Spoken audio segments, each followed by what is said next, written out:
2 Samuel chapter 5.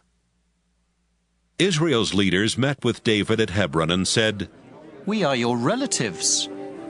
Even when Saul was king, you led our nation in battle, and the Lord promised that someday you would rule Israel and take care of us like a shepherd." During the meeting, David made an agreement with the leaders and asked the Lord to be their witness. Then the leaders poured olive oil on David's head to show that he was now the king of Israel.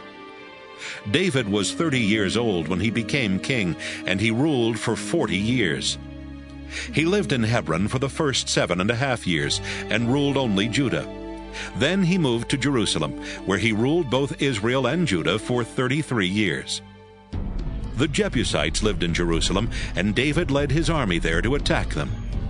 The Jebusites did not think he could get in, so they told him, "You can't get in here.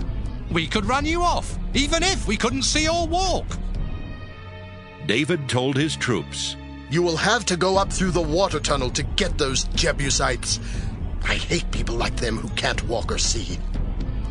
That's why there is still a rule that says, only people who can walk and see are allowed in the temple. David captured the fortress on Mount Zion. Then he moved there and named it David's City.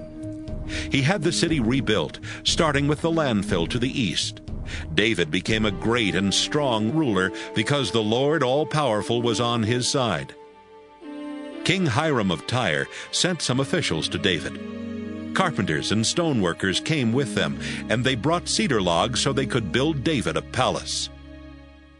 David knew that the Lord had made him king of Israel, and that he had made him a powerful ruler for the good of his people. After David left Hebron and moved to Jerusalem, he married many women from Jerusalem, and he had a lot of children.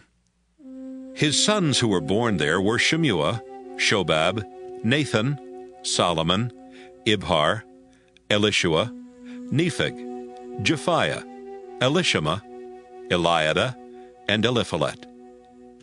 The Philistines heard that David was now king of Israel, and they came into the hill country to try and capture him. But David found out and went into his fortress, so the Philistines camped in Rephaim Valley. David asked the Lord, "Should I attack the Philistines? Will you let me win?" The Lord told David, "Attack. I will let you win." David attacked the Philistines and defeated them. Then he said, "I watched the Lord break through my enemies like a mighty flood."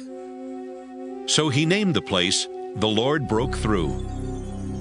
David and his troops also carried away the idols that the Philistines had left behind.